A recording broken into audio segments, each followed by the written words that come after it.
Hey everybody, welcome back to the Striking Kicks podcast. My name is Chayton and I am with Kenzie. And we're back for episode number 4, right? Number 4? Uh-huh. Yeah, we're back out into our kitchen / living room. We took our a break. living room. Yeah, our living room. Sorry. We changed the scenery last week. Now we're back out here. We brought Championship Chase along for the Daytona 500 week. So, Championship Chase, signed championship car. Had to bring him out for everybody to see. Kenzie said she wanted Judger, and it was vetoed. He'll be here next week, don't worry. Mm-mm. Yep. Mm-mm. Switching off. Nope. Team thing. You get a turn, I get a turn. Yeah, we'll see. We'll see. Maybe. We'll take a vote. My vote's worth 1.5. Excuse you. All right, so we've got a couple of things to talk about this weekend. Obviously, we have league night, week number 6. Just took place Wednesday last week. Today's Tuesday that we're recording this. So tomorrow's league night, week 7. Week 7 already. We're flying by this league night. We're going to have to try to find some extra content. Maybe take you some practice. Maybe film my league nights. Don't know how. I don't think people really want to see that. I think it'd be entertaining, but yes, we do need to do practice. Yeah, we need to practice. We got some mics, too, on the way. Got some nice microphones, some wireless mics. So big things popping, little things stopping here at old CB. But week 7, we drilled you a new ball. Another new ball. Yeah. Perks of knowing somebody. I do know a guy. Yeah. What ball did you get? The gem. Correct. And how is it different? So the two balls you have are very, very different. And for those at home who may not 100% understand the difference, do you know what the difference of those two balls are? Between the two I have now and then my new one? No. Or the two? Your Night Road and your gem. Oh, not my very first one? Not the 12-pounder. Okay. That ship sailed. You have told me that it's a stronger ball, so that when I throw it, it should, hopefully, if I throw it right, it should hook more, right? It should, yes. We're going to see about that. We bowl on a pretty cliffed house shot.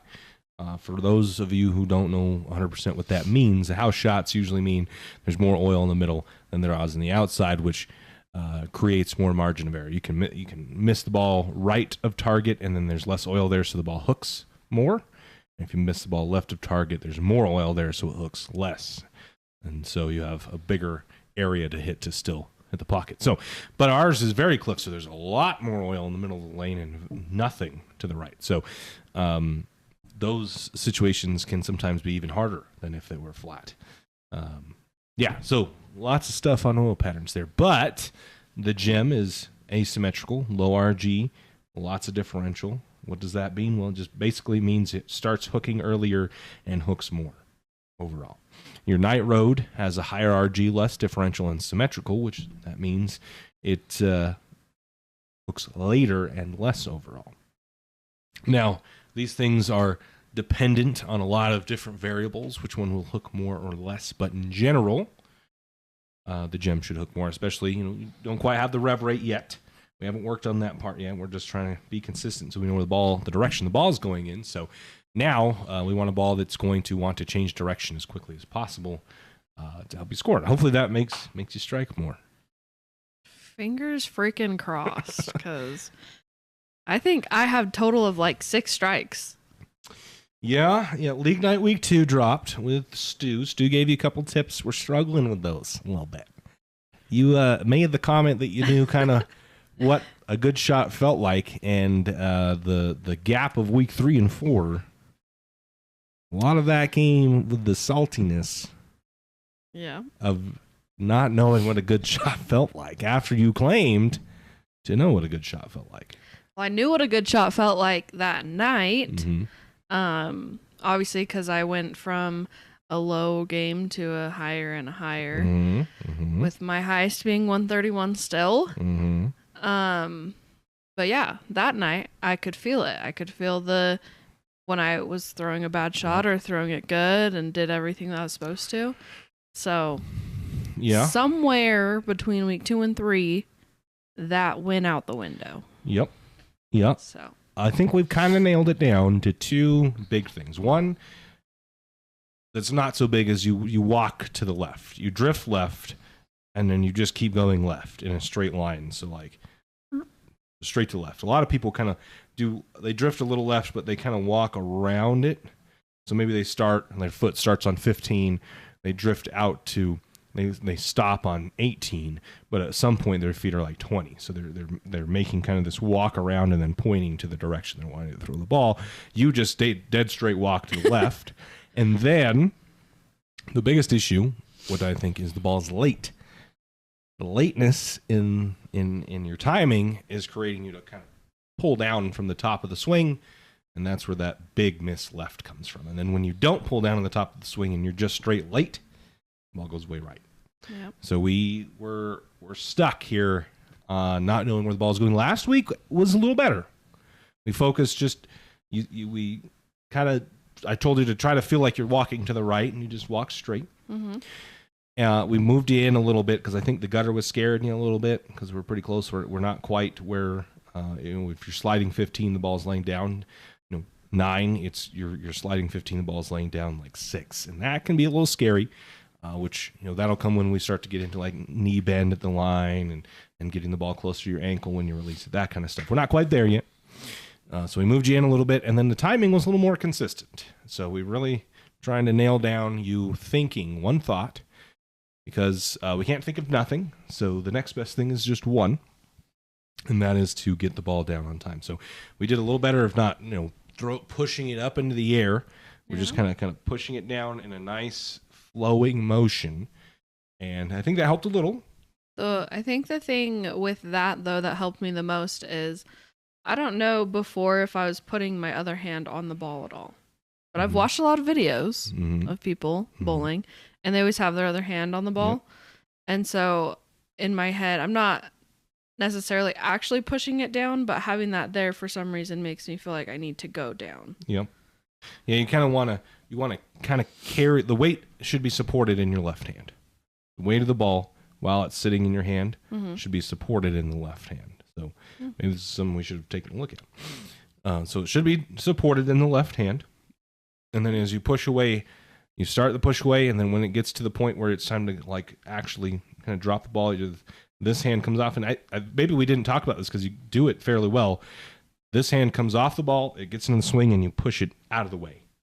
And you kind of already do that. Your hand is out here to balance yourself, that's what the purpose is. But so you kind of already do that. But yeah, you kind of push away, and then you let go of the ball. The left hand comes out of the way, and the ball falls into the swing. We don't want to kind of go up.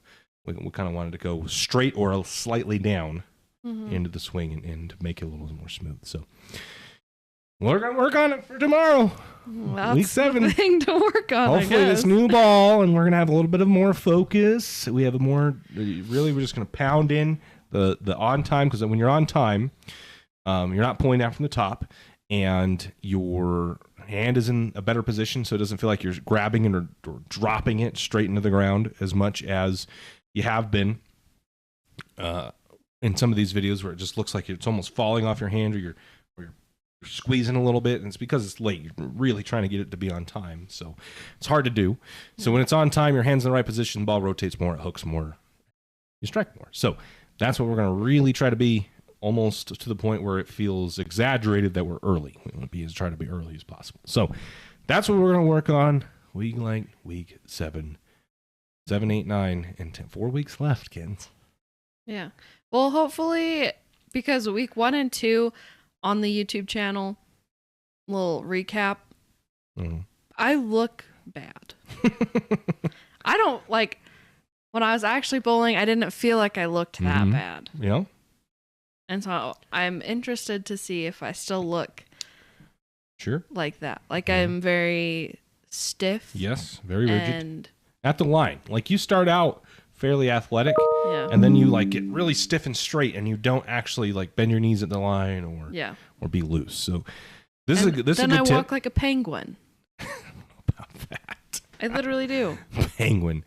What you do bring up, though, other than not looking like a penguin, to film yourself, because what you feel is a lot of times different than what is real. So filming yourself, just take your cell phone out and prop it up with your shoe or something and film a shot, go down the lane. And if you're working on something, try to exaggerate it so that, it's probably not going to feel great, but when you go and watch it on film, that it looks proper and correct. So, yeah. And it'll just help you because it's hard to picture it. If you don't know what it looks like at all, and you're trying to just go solely off of feel, and whatever you're feeling you think is right, but it doesn't look right, you'll never know unless you see it. And the only way to see it is to watch video. And, I can tell you, 100 people in the world could tell you, but a lot of times most people won't be convinced till they actually see it. So. Yeah, because I feel like I look pretty cool when I'm up there, to be honest. Cool. And then I watch that. It's so bad. It is so bad. You look good setting up. That's the thing. You look pretty athletic and good. And then, you take one step, push the ball up, your back starts to straighten out, your legs are dead straight, and then you just pop it in the ground. But I think I've gotten better from week 1 and 2 watching those videos. I think... I haven't watched the videos on those, but on the later weeks, but hopefully I don't look as bad as I did week 1 and 2. Oh, I think you look better. So moving on to the next section, Kens, what do we have on our plates next? Episode 4. Next to talk about is the PBA. PBA Springfield Open, yes.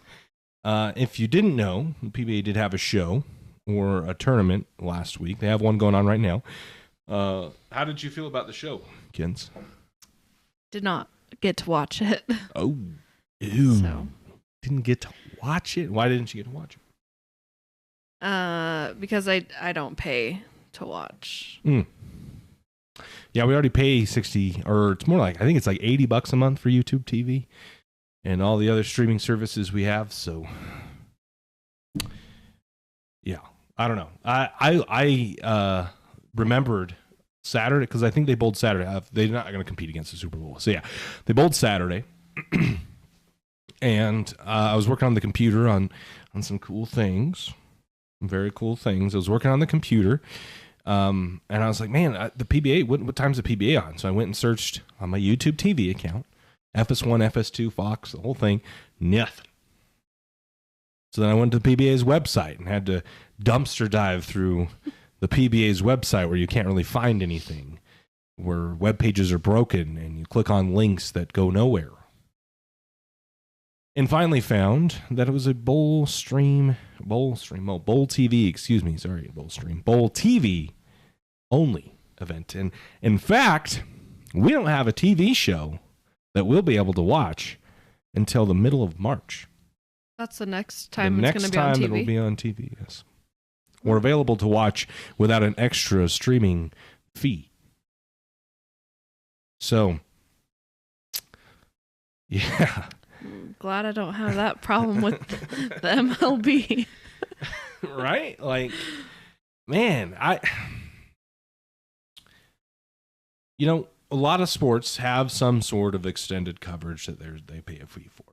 Golf has this, tennis has this, a lot of other sports. NASCAR has this, Formula One. They all have something similar, but they don't completely close you out. It's the extended coverage for whatever it is. If you want to see in-car cameras, and I think even NASCAR's gone to free on this. I don't even know if they have it, but Formula One has something similar. Golf, if you want to watch the tournament, because they don't start like the golf tournaments during the weekdays till certain time later in the evening. So if you want to watch the morning rounds, you have to buy some sort of subscription. And I mean, it's golf for one. It's a much bigger sport, but they don't block you out of the main content. So I don't get why, if you want to make people pay for qualifying, fine. If you want to make them pay for match play, fine. But the fact that there's a separate streaming service paywall that you have to go through to see the title match, I don't know, man. I would be interested to see what their concurrent viewership is, to be completely honest. And I don't know where, because USBC is a nonprofit organization, so they have to publicly display all of their records for the government, and I don't know where to find those at. But Bowl, and I don't know how they probably hide Bowl TV's revenue somewhere. Don't know where in that document or what their revenue is, how much they pay people. This is how people knew that Chad Murphy makes $375,000 a year ruining bowling. Pretty good gig, but they probably hide that somewhere, what the actual revenue is. We did just a quick calculation of what if you had 5,000 subscribers, which I think is realistic for professional bowling, at the $12.99 a month or whatever it is. I think I did based on $12 a month. It's $60,000 a month at 5,000 people. $60,000 a month. So that's $750,000 a year for 5,000 subscribers. Okay, 5,000 people, and that subscribers, and that's a lot of money, right? But in the grand scheme of things, 5,000 people watching isn't very many. No. Well, and how many professional of those event people are actually watching every? Right, exactly. So if you had everybody on at one time, 5,000 people, we'd love to get that number. We're pretty young in this, and we don't have the PBA. We're not streaming the PBA. I could only imagine if Championship Bowling was responsible for streaming the PBA, what our concurrent viewership is throughout the week. But I mean, Storm Utah Open, it was pretty solid. Yeah, it was 2,300 at our peak and 1,700 on the average. So, good numbers. I was watching this drag racing event today that Cletus McFarland's a part of or whatever. So anyway, it's not the NHRA. It's not the top level of the sport. 10,000 concurrent viewers on their YouTube stream. 10,000 concurrent viewers got exposed to some sort of amateur drag racing at one time. Do they have to pay for that? No. Or that was... Nope. It's free on YouTube. So that's a lot of money. I get it. Okay, and that could pay a lot of salaries and a lot of equipment, $250,000 a year. But I heard there was a lot of technical issues, things you can't necessarily control. A lot of layers to this, but it's just why are we also we have to have something that we can watch. The fact that the PBA, professional bowling, is only on for 20 weeks of the year, or whatever it is, and we're going to be locked out for the next 3 or 4 tournaments, not even be able to watch it. And I'm sorry, I've seen some of the comments oh, if you really like the game, you'd pay for it. If you really like the game, you wouldn't make people pay. If you really wanted to support the growth of the game, you wouldn't make the fringe bowling fans pay, because they're not gonna, because they already spend $80 a month on YouTube TV, or probably more on DirecTV, and they probably have HBO Max, and they probably have Netflix and Disney Plus. It's $12 a month. Yeah, on top of every other streaming service I already have that I'm going to be honest with you has better content. Well, and that you literally are solely watching bowling. The other ones you can watch anything. We can watch movies, TV, TV shows. You can watch anything on YouTube. Excellent point. I think Disney Plus is cheaper per month than Bowl TV. Yeah, I think it's only $9. Yeah. So, and get this, Bowl TV is only streaming the PBA for 20 weeks. I got Disney Plus the whole year of content. I've heard rumblings and rumors that they're kind of desperate for content, obviously, because you're making people pay that much. You're going to need to have something to sell your yearly plan. I know I saw somebody in there who's I only pay the monthly. It's cheaper. Someone's like, how's it cheaper? It's because I cancel it in September. I don't pay for the rest of the year because there's no need to. So, if you're not getting any video content or anything, what's the point of paying? Yeah, you always have those people that forget and they just continue to pay whatever. But there are going to be some that, like you said, they're not going to pay for nothing. Yep. And I mean, even if there is something there, it's a tough buy, guys. We're not all made out of money, especially. The bowling community isn't necessarily the richest community in the world. And I think you made a really good point that with all the other subscription services, you don't get just bowling. You get YouTube TV, get NASCAR, MLB, NBA, NFL. We get all of the stuff that we could watch. Golf. Yeah, everything. And Bowl TV, you only get Bowl TV. We're streaming 4K in here. And I bet your ass you're not seeing 4K from those cameras on that internet. Yep. So I just don't understand. We got to have something. If there's going to be a week where the PBA is not on national television, there has to be a free option, in my opinion. There has to be a way to watch some sort of the content without having to go through a paywall. Well, and I don't follow like the PBA on social media or anything, but were they like posting anything? Some things. I think you'll get a kick out of this. Keven Williams from Springfield, so that's his home bowling center. So they posted this post. He threw a shot in the end of. I don't even know if they did match play for this tournament. It was just a bunch of qualifying games, cut to 24 qualifying games, and then cut to something, and then a couple more. I don't know. It was a really janky tournament. Anyway, he locked up the 1 seed in in the last game, and obviously he's excited. It's his home center. He's a younger kid. He's pretty boisterous and vocal about things like that. Wears his emotion on his sleeve. Got really excited and just got ripped apart in the comments. And I've heard people, he's acting unprofessional. He needs to sit down and bowl. Apparently, I heard rumblings that he messed somebody else's shot up in the game or something. But the guy locked up the 1 seed in his hometown. Like, just imagine, like, imagine the Yankees locking up, like clinching a playoff seat at home. And they don't celebrate at all. They do nothing. They just could you imagine? Stand there. It is mind-blowing to me, the expectations people have on bowlers. And then like it would be so awkward if they just walked out and then just shook hands like it was a normal game. These guys are out here popping bottles when they clinch playoff berths and stuff like that, especially if it's at home. The crowd's going nuts, and we're out here complaining about some dude in his home center. How many times? I mean, the Yankees play 80 or 90 games at home. Mm-hmm. This guy bowls 1 tournament a year. And they have, I don't know how many times they've even been to this place. They bowl 1 tournament in this guy's hometown, and the odds of the guy that bowls there to also lock the 1 seed up, like, what is that? And you're going to complain that he's too emotional? Well, the thing that I see, and I've gotten into a few Instagram some tussles. You've been in some tussles, I guess. Kenzies Parachute tussles. Like I don't get why you wouldn't want someone to be excited, especially if that's being filmed. Like, you want to show that what they're doing is exciting. You want people to come and watch and see what's going on. Mm-hmm. And you want the sport to grow, but you don't want anyone to have any emotion. You don't want them to actually care if they win or lose, because if they did care, then they're going to show emotion. Mm-hmm. But they can't do that, so we can't have them care. But we want them to continue to bowl because we want the sport to grow. And that whole sentence does not make any sense to me whatsoever.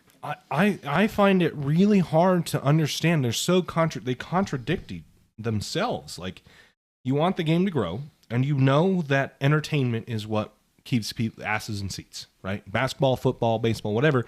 It's because it's entertaining. It's not because it's boring.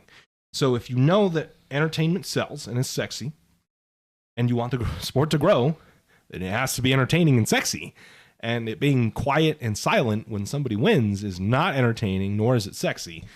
You're not going to get people to want to do it. No. Especially, just imagine, little Timmy that is 12 years old, 13, 15, whatever youth bowler, gets hyped up. Remember that kid?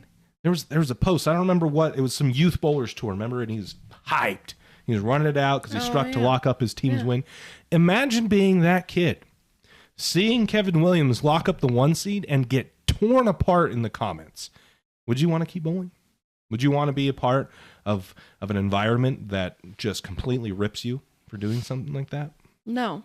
And to be honest, I'm surprised, like, I haven't gotten, like, my ass shred in the videos that we've posted, everyone's been pretty nice and helpful. But like, it's just insane. You can't let someone just, I don't know, express like how excited they are, or like what I've noticed in bowling is you are so in your head the whole time, so that as soon as he lets that shot go, he locks it in, he can finally be like, holy shit, like I just did that, and not be in his head. He's just excited that he was that focused and got it done. And everyone's just getting pissed off in the comments. Yeah. And like, just don't bowl. Like, if I don't know, if you're next, if he did mess somebody up because someone's throwing a shot at the same time, I don't know. That's the most poshiest thing I've ever heard in my life. Like, if that to me just means that you don't take, like, it doesn't mean enough. Someone locking up the 1C doesn't mean enough for you to be like, that's a pretty cool moment. For you to be pissed off that somebody that you bowled at the same time that the guy bowling for the 1C locked it up and somehow messed you up, and you can't take yourself out of the situation and be like, that's actually a really cool moment. Maybe I should have had some more awareness.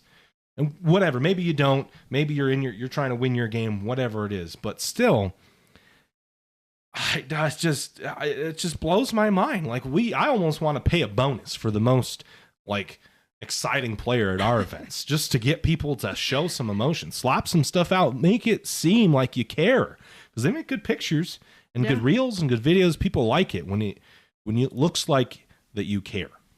And when just the entire time that it's happening, you're getting ripped apart and people saying you're unsportsmanlike, this is unprofessional, that's not what bowling is. Well, if that's not what bowling is, then it will certainly die. If that's not what bowling is or ever will be, I can assure you it will die.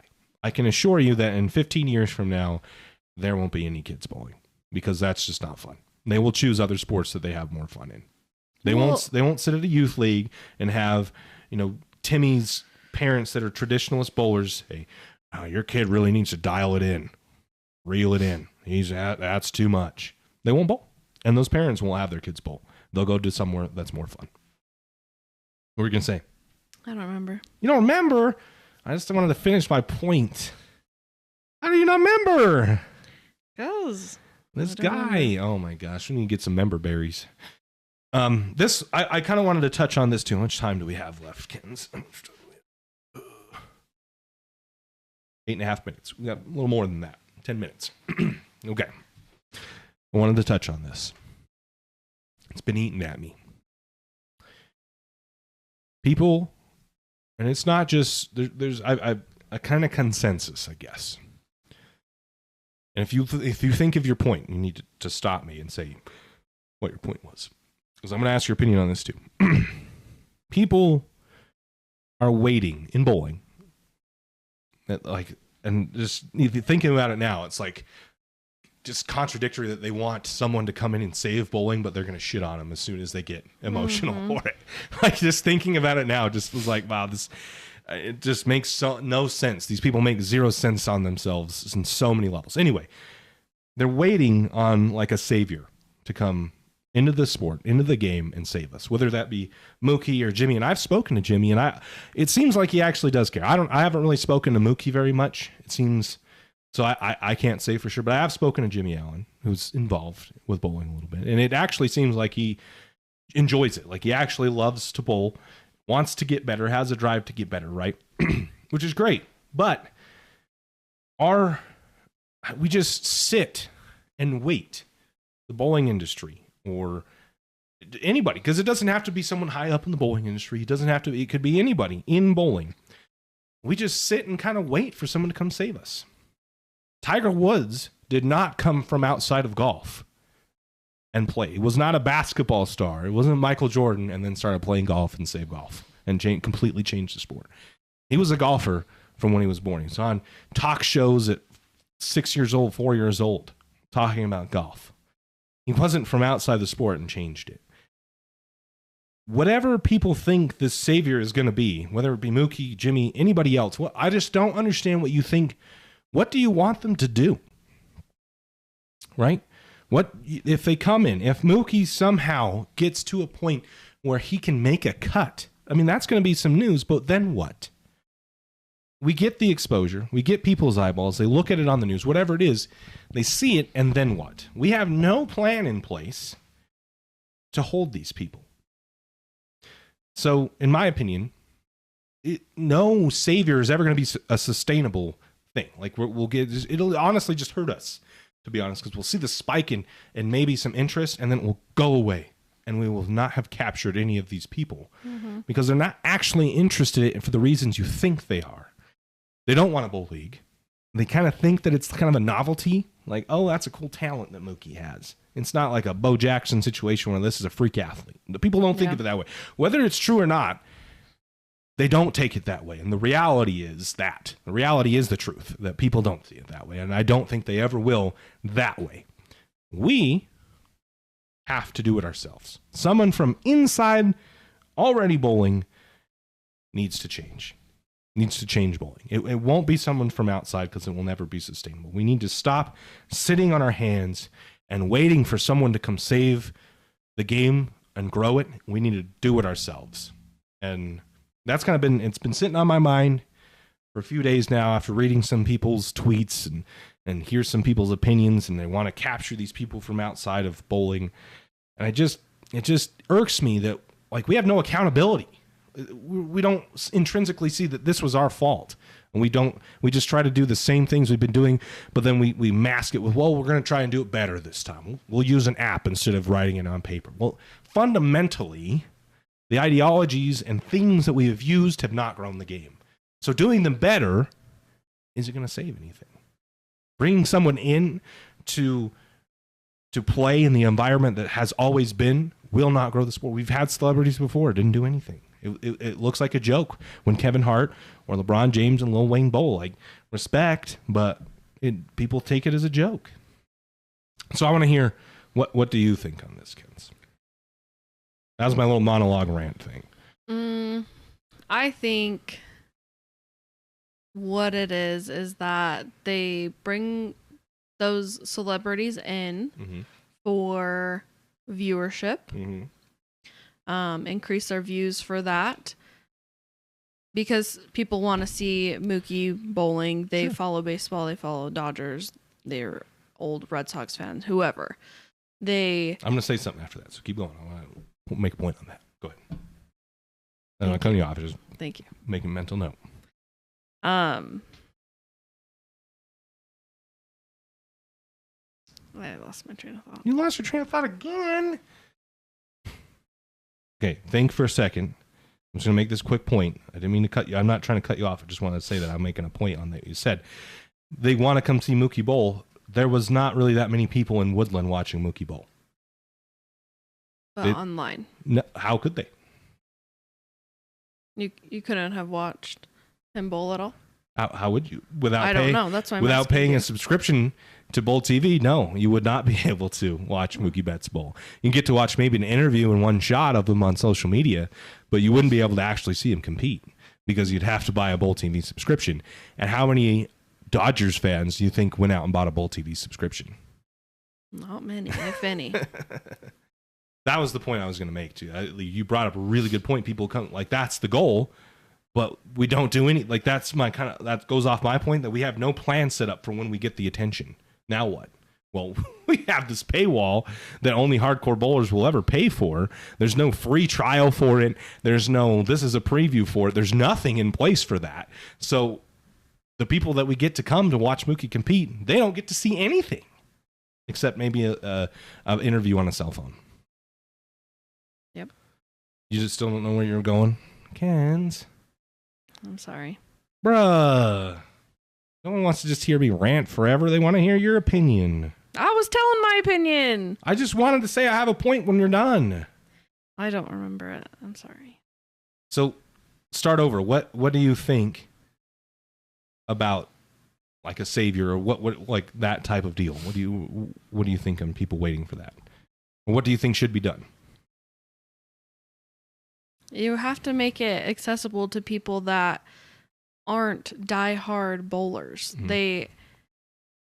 It has to be viewable for anyone to watch, because someone could just come upon it afterwards. They could come upon it while it's happening live. That's a good point. But a lot of times it's after the fact, and it's getting proposed to them, right, on social media or suggested. Mm-hmm. And that's when people are watching those kinds of things that aren't necessarily into that sport. Mm-hmm. Or watching something like if Mookie did something really cool and they posted like a short about it or something, that's going to get their attention. They're going to watch that and they're going to be like, oh shit, like where was the rest of this? They're going to go to the other video to see the rest. So I was like, before you even said that, like I was going to tell you about this. Like we have an actual example of this, right? That Harry Schaefer clip, 3 million views, more than 3 million views now. So semi-viral.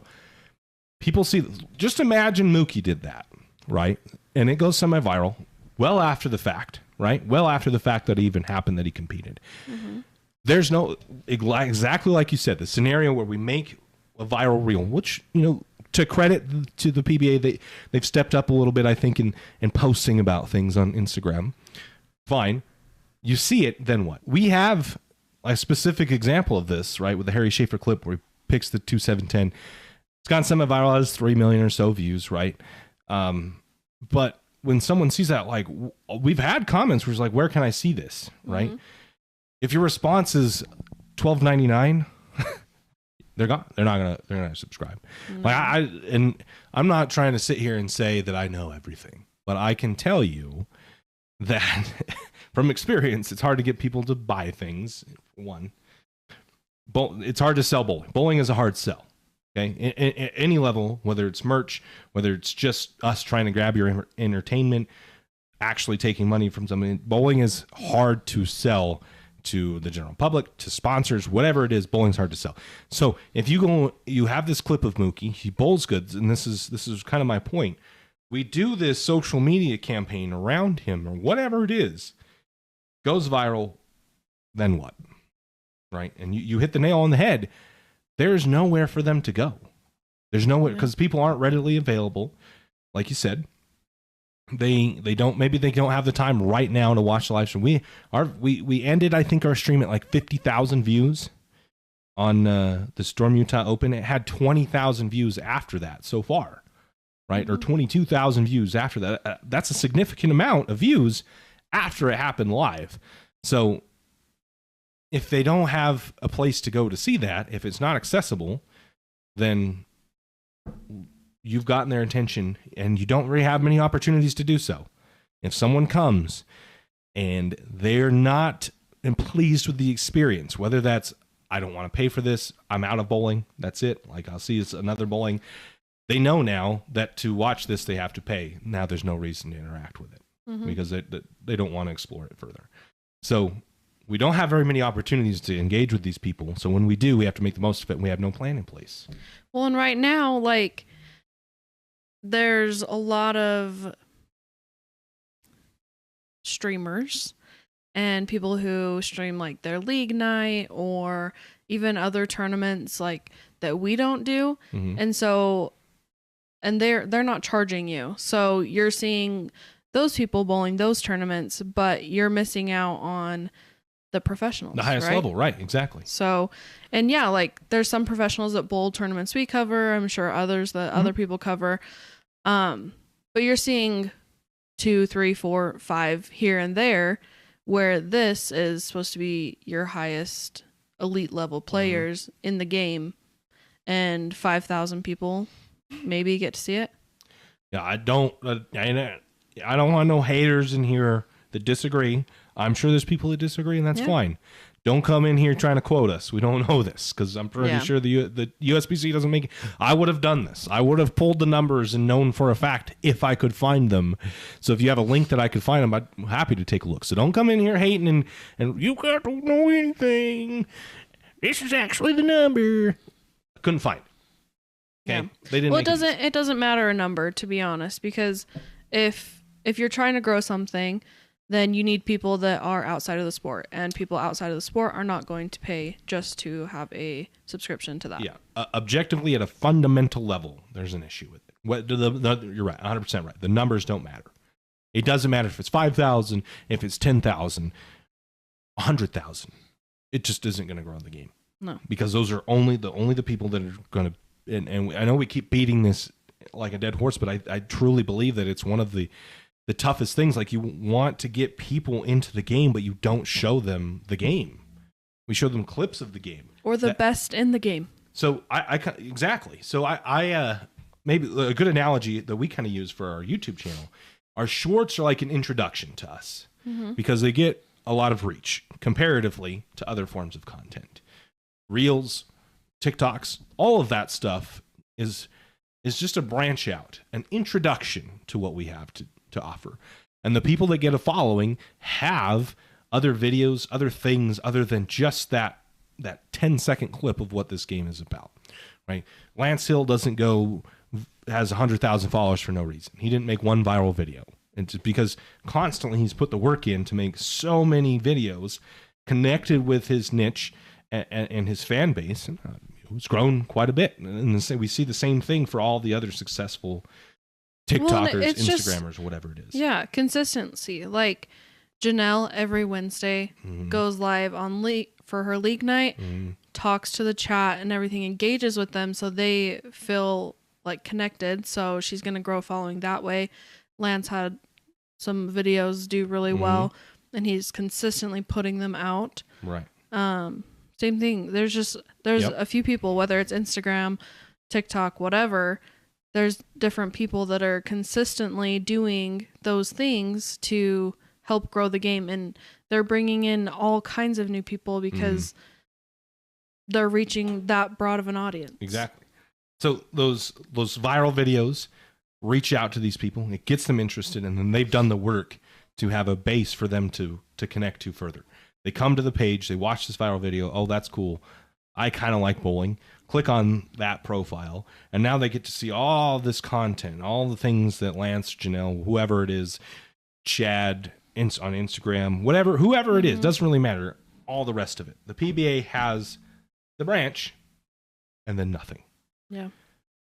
You could say they have the TV show, but there's so much more to the game than just the TV show, than the top 5 step ladder. Like, the only reason we even have, I feel like, a top 5 step ladder is for TV, so we could take up an hour and a half of time, because the rest of it, the TV stations aren't willing to give us enough time, as much time as golf or NASCAR, so we don't get to have qualifying where all of the other match plays.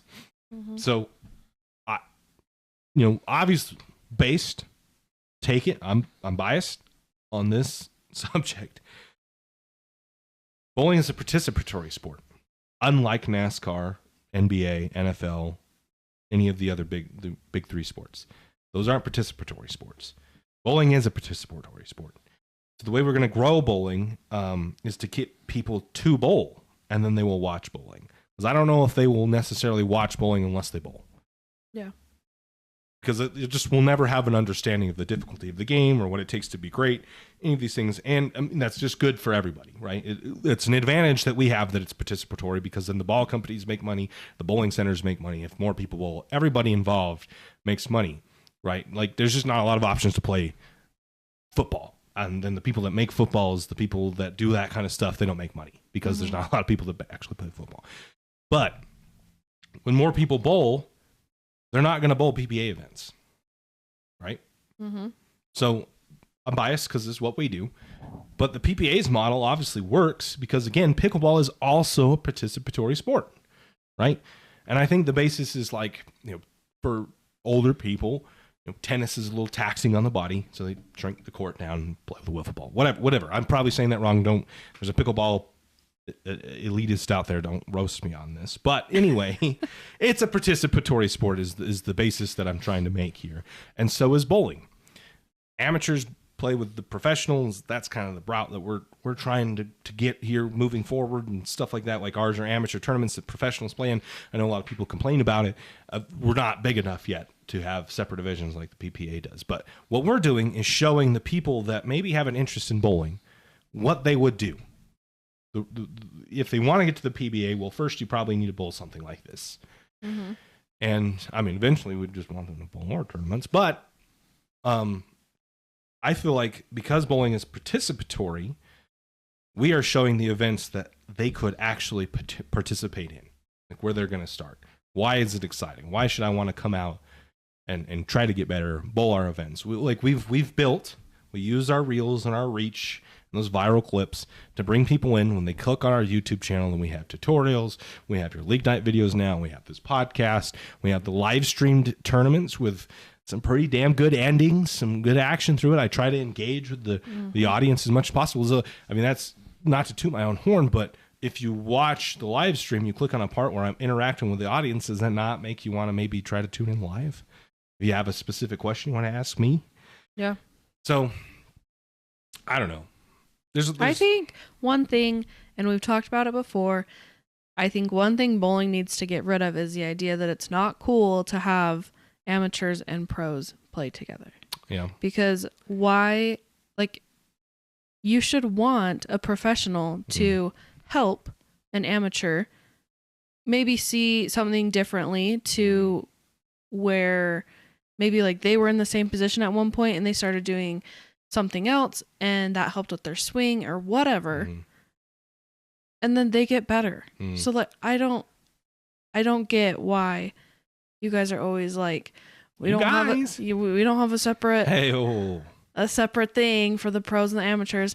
I think that that's something you should embrace. It's really cool that amateurs get to bowl and learn from professionals that are bowling in the same tournament as them. Yeah, I hear you. Don't you guys me. Don't you guys me. You're a bowler.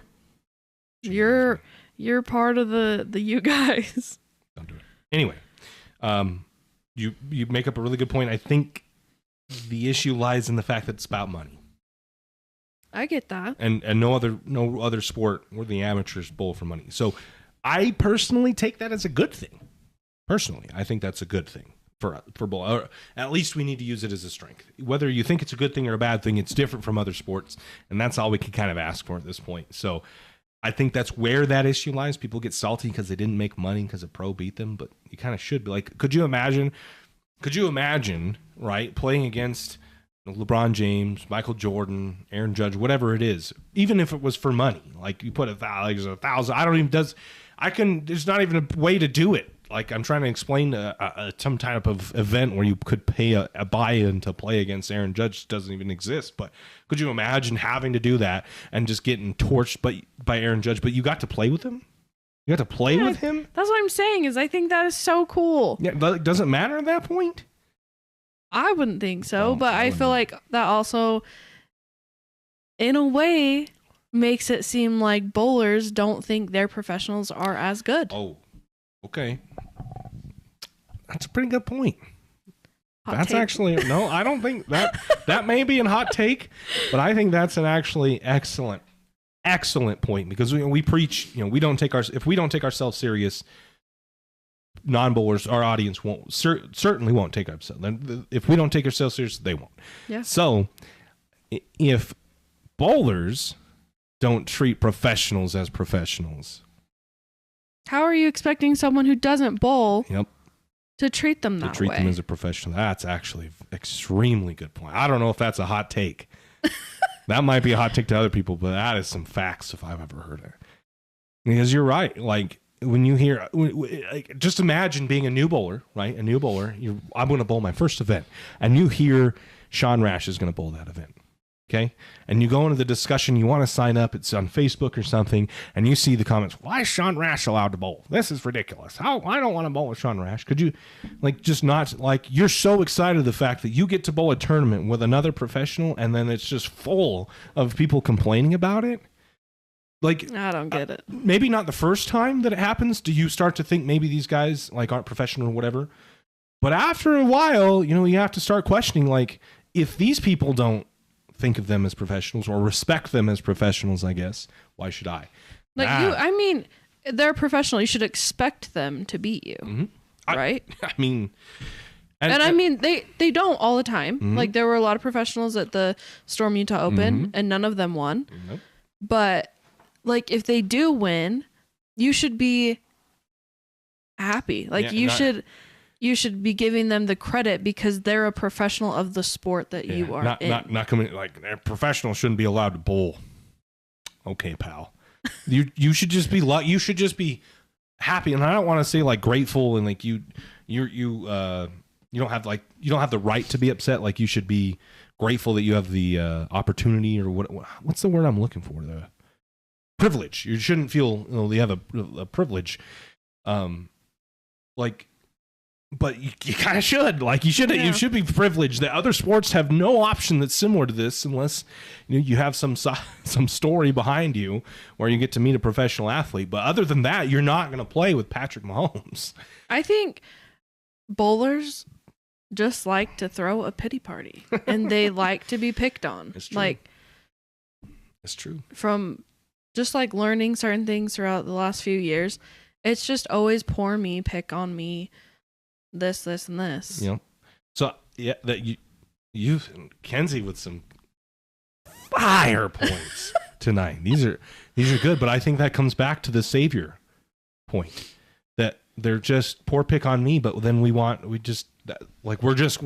going to say that and continue to sit on our asses and hope someone comes and saves the game. You want to be as good as the NFL, NASCAR, MLB, NBA, whatever, but you're not willing to change anything to be like them. Yep. Like literally the last year or two, MLB's slogan was let the kids play because they're all getting excited. They're doing their bat flips, all that stuff. And all these old farts are getting mad, but like what's going to grow the game? Them just sitting there hitting the ball, doing nothing, not excited for a home run, not excited for a base hit, not excited for a game-winning double, anything like that. You would expect them to be excited, and we'll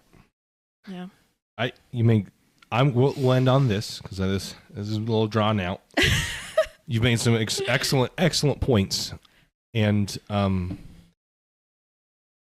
we as championship bowling in general, whatever the media companies, we sell our entertainment with the currency of your time, right? You're selling entertainment and you are purchasing it with your time.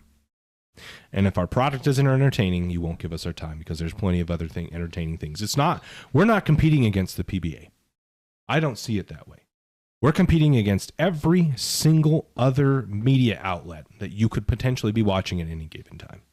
And our goal is to be more entertaining than they are, whoever that may be. We sell entertainment.